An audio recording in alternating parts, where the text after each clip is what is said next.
Bismillahirrahmanirrahim. Assalamualaikum. Jangan lupa like, comment, and subscribe. Bye. Apa makna azka ta'aman? Mereka punya duit sedikit. Dalam tafsir At-Tabari apa katanya? Ini duit sedikit. Coba cari makanan yang murah banyak ya, dan bergizi. Murah banyak bergizi lagi, Pak. Itu azka ta'aman. Seperti kita pergi ke penjual mie goreng. Apakah ada? Nyo napeng 5.000. Mie goreng mana ada 5.000, Pak? Kan 15.000. Ini ada duit 5.000. Nebong bela dan bermangat. Cara bela dan bermangat, Pak. 5.000 bela dan bermangat lah, Pak. Sedangkan harganya mana ada 5.000, 15.000. Ya. Itu begitu juga. Ashabul Kahfi mengatakan azka ta'aman, cari makanan yang banyak bergizi, murah. Ya, macam itu ada. Sebagian tafsir mengatakan termasuk Ibnu Abbas yang dimaksud azka ta'aman itu berasal dari kalimat zakka yazki yang bisa membersihkan hati. Untuk apa makanan lezat tetapi makanan curian? Untuk apa tempat yang bagus tetapi curian? Untuk apa mobil bagus tapi hasil korupsi apa? Hidup selalu di dalam susah selalu, tidak ada keberkahan. Ya, tidak ada keberkahan. Kaum muslimin sedang jamaah yang dirahmati Allah. Jadi makanya halal itu, haram itu kan ada dua. Ada haram kasbi, ada haram zati.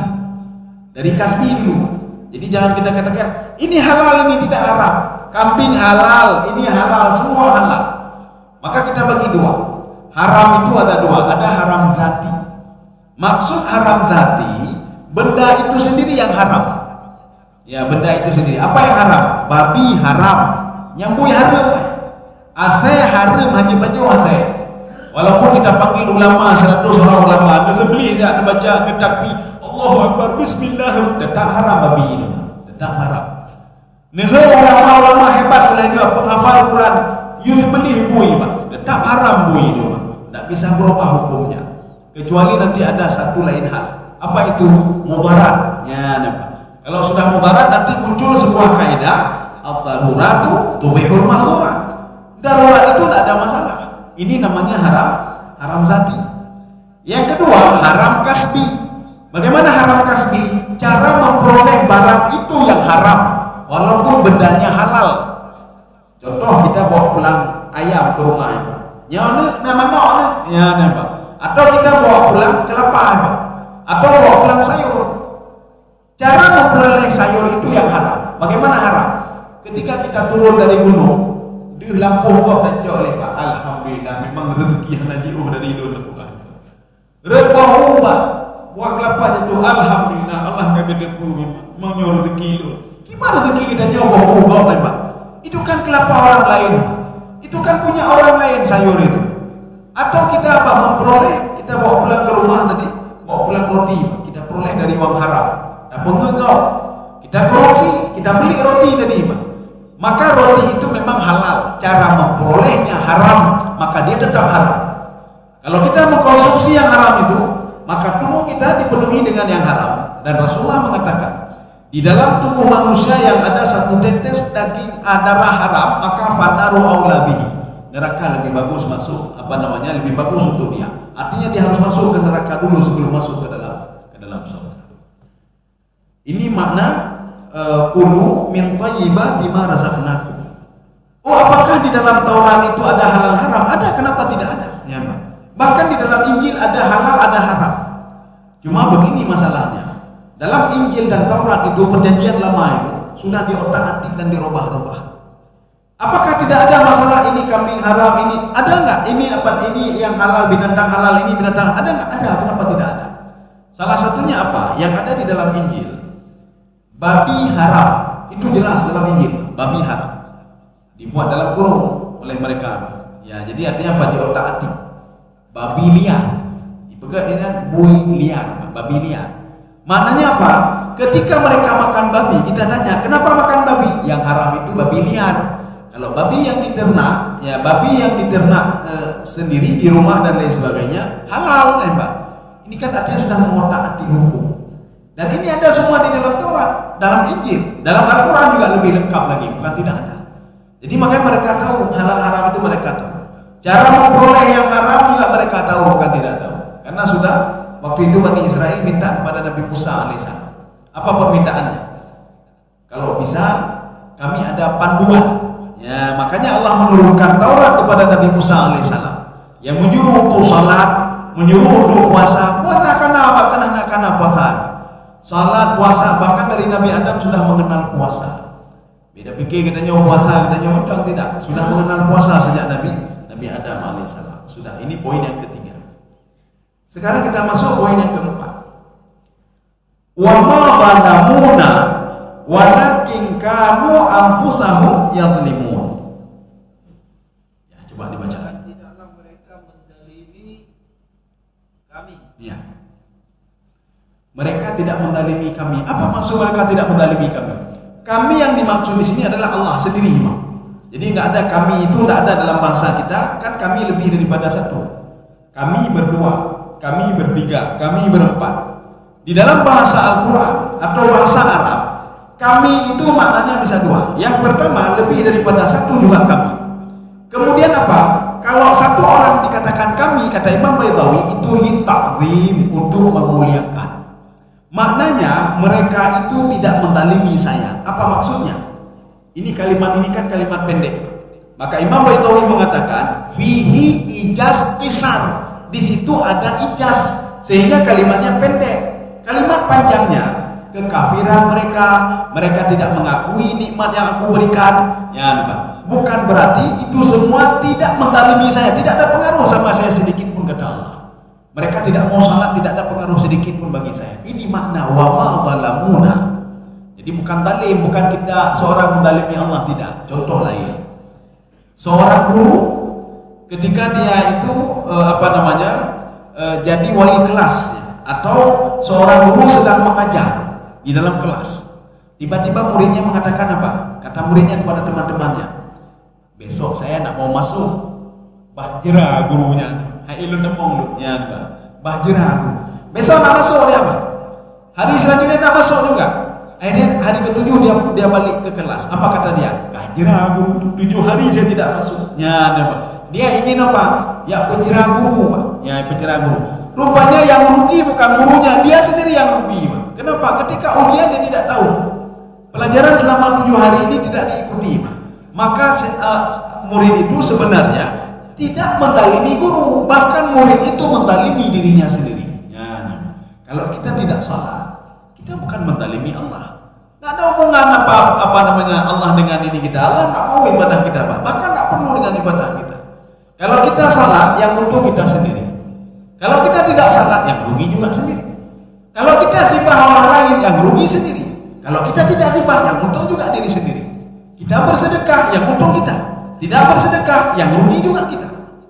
Maka Rasulullah mengatakan begini, wahai sahabat, kamu mau harta yang ada di tanganmu atau mau harta yang tersimpan?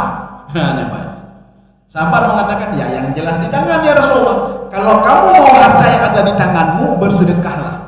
Ya, jadi filosofinya apa? Seorang itu kalau ingin dia banyak harta, maka banyaklah bersedekah. Kenapa? Yang dia sedekahkan itulah hartanya. Itulah hartanya. Kemudian Rasulullah mengatakan, harta kamu itu maqaddamah. Apa yang kamu bantu orang lain itulah hartamu. Kamu bantu orang lain, kamu bantu fakir miskin, kamu bersedekah, kamu bayar zakat, itulah hartamu. Sedangkan apa yang kamu tinggalkan, ini ada saham ini, ada rekening di sini, ada rekening di sana, ada lampu dan lain sebagainya. Itu kata Rasulullah, ma'akharta. Apa yang kamu tinggalkan itu adalah warisan, ya kata Rasulullah. Dan bukan harta. Kan terbukti ketika kita meninggal dunia, yang kita tinggalkan harta kita miliaran itu tidak jadi lagi milik kita. Kenapa? Karena sudah menjadi harta warisan dan diperebutkan oleh orang lain. Artinya rugi. Kita kumpulkan harta sampai miliaran rupiah, tapi apa? Akhirnya diperebutkan oleh orang lain. Bahkan orang yang tidak punya anak, dia nggak punya anak, hartanya kan nggak mengalir karena nggak punya anak. Maka hartanya apa? Oleh saudara-saudaranya, Pak. Ya, saudara mengambil harta dia tanpa bekerja sedikit pun. Jadi Jadi saudaranya tanpa bekerja dapat harta. Bahkan selama ini dia lihat-lihat, ini abang saya nggak punya anaknya, harta mengalir ke lur betul. Ini masalah paja meninggal bang lur, paja meninggal bang lur. Abang saya seorang kontraktor dan hebat sekali, saya nggak usah kerja, tunggu dia meninggal saja. Ketika dia meninggal, jatah saya nanti ada dari harta dia. Ya, artinya kan rugi saja. Kita kumpulkan, diambil oleh orang lain. Supaya tidak diambil oleh orang lain, bersedekahlah, bantulah orang lain. Ya, dan sedekah yang paling afdal lagi, bahkan begini kata Rasulullah SAW, untuk anak kandungmu sendiri dan untuk istrimu sendiri, itu lebih afdal. Ya. Maka Rasulullah kan mengatakan begini, 1 dirham engkau sedekahkan, nanti bisa dilihat dalam kitab Riyadhus Shalihin, hadis sahih ini. 1 dirham engkau sedekahkan fi sabilillah.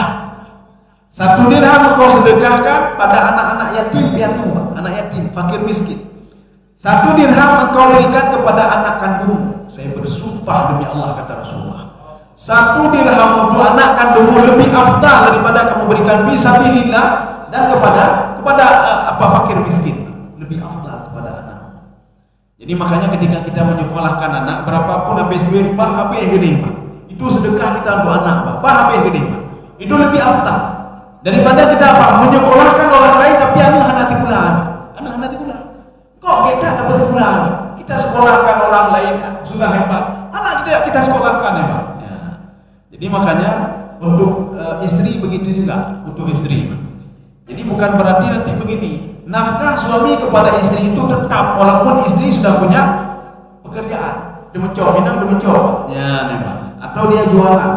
Suami mengatakan, tidak ada lagi kamu nafkah ya, sudah punya duit sendiri, ya memang.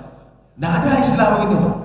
Suami tetap harus memberikan kewajiban dia kepada istrinya, walaupun istri sudah bekerja, dia harus memberikan ini ini duit hari ini duit hari ini. Walaupun dia sudah bekerja.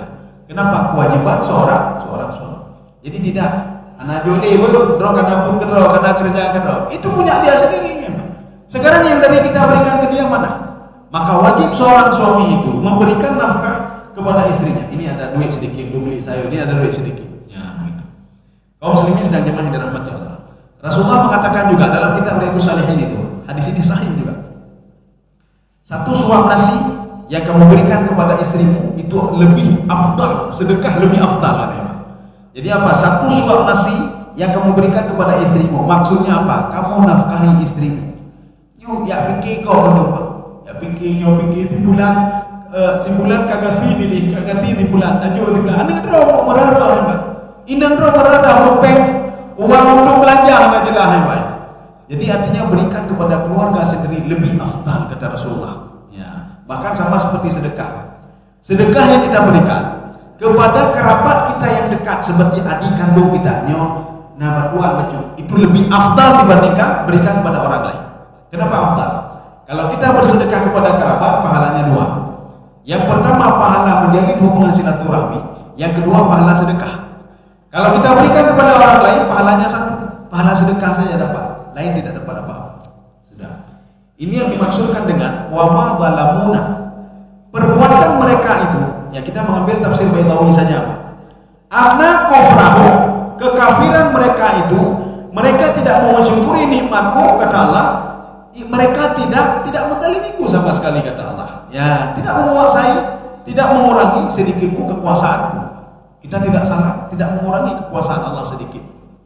Kalau manusia kan berbeda, ya, butuh dukungan. Ketika ingin pemilihan butuh dukungan, banyak dukungan. Kalau banyak dukungan berarti dia bisa naik. Kalau tidak ada dukungan, bahkan kita dipecat ya Mbak, anak jadahli dipecat di masyarakat, maka anak dukungan. Tetapi beda dengan Allah. Kalau kita tidak ada dukungan Allah, biarin kata Allah. 1 dunia tidak salah pun tidak apa-apa, tidak mengurangi kekuasaanku sedikit. Bahkan kalau kalian semua beribadah dan patuh kepadaku, tidak menambah sedikit pun kekuasaanku kata Allah. Tidak ada hubungan sama sekali. Kalau kalian tidak salah, kalian sudah zalim diri kalian sendiri.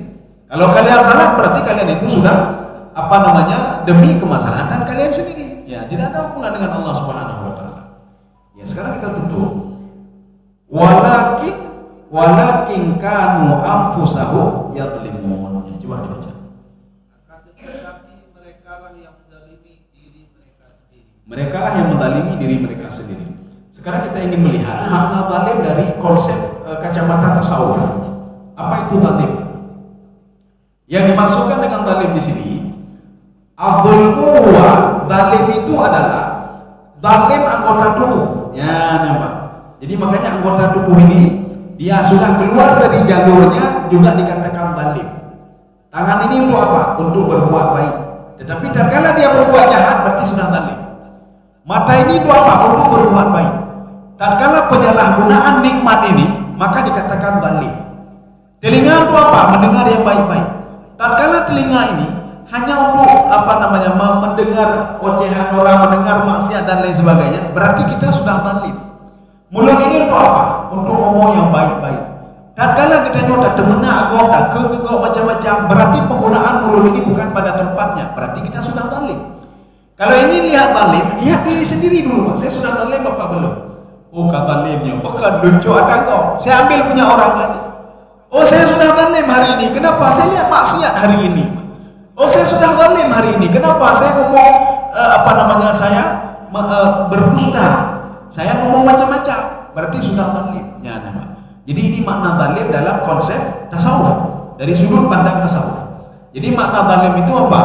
Penyalahgunaan anggota tubuh. Ya, makanya kalimat zalim di sini, walakin kanu anfusahum yazlimun, mereka tidak mengakui kalau itu nikmat berasal dari Allah Subhanahu wa taala. Maka orang yang seperti ini namanya apa? Kufur nikmat. Dia kufur, tetapi kufur dari segi nikmat. Nanti ada orang kufur lain lagi. Dia salat, ya temayang. Wadai dadanya, nah yakin ke Allah? Hana yakin ya Pak. Dia bersedekah, yakin dibalas pahala? Hana yakin. Ini juga kufur. Kufur apa namanya? Kufur ihsan namanya. Dia berbuat sesuatu tetapi tidak yakin kalau Allah Subhanahu wa taala memberikan balasan kepada dia. Kemudian kita tanya, kalau kamu kurang yakin kenapa kamu salat? Kenapa kamu tarawih? Hai urang lagi tarawih akibat nyanyi rumah tarawih Pak. Yang kayak keungkeun ligau. Kakak dah jadi tarawih walaupun pepek dalam tarawih Pak. Ya Pak. Ketika imam sedang salat, dia takbir. Maknanya dia tidak tahu apa-apa yang dilakukan. Yang dia tahu apa? Orang lain yang salah, dia salah. Orang lain baca Quran, dia baca Quran. Orang lain bangun tahajud, dia bangun tahajud. Dia tidak tahu makna tahajud itu apa, bagaimana hakikat, nggak tahu. Yang penting dia ini namanya apa? Orang yang kufur ihsan. Jadi dia kufur ihsan, melakukan sesuatu tapi tidak yakin apa yang dilakukan. Ya, tidak yakin. Kenapa dilakukan itu? Karena orang lain berbuat, dia juga berbuat. Sudah lewat. Sudah cukup. Berarti Anda mau ya, jadi kita usahakan apa? Satu ayat saja. Ya, satu ayat. Tapi nanti kalau butuh kepada 2 ayat, kita lanjut 2 ayat. Ya. Jadi insya Allah pertemuan selanjutnya besok tidak ada. Lusa. Ya, besok Ustaz Kamal ya. Jadi saya lusa ya. Ya, nanti Faraid boleh tanya ke Ustaz Kamal akhir nanti. Ya, bagaimana masalah Faraid ini. Sabtu nanti kita masuk, itu tetap nikmat juga. Nikmat yang Allah berikan kepada Bani Israel. Nanti kita bertanya kapan pertama sekali Bani Israel masuk ke Palestina. Rupanya Palestina itu bukan nggak ada negara Israel. Ya, itu adalah negara Palestina. Mereka masuk ke Palestina, Baitul Maqdis. Ya, nanti akan kita bahas pada hari Sabtu nanti insya Allah. Mudah-mudahan ada manfaatnya bagi luluan dan jemaah sekalian. Subhanallahi bihamdika, asyhadu an la ilaha illa anta, astaghfiruka wa atubu ilaik. Assalamualaikum warahmatullahi wabarakatuh.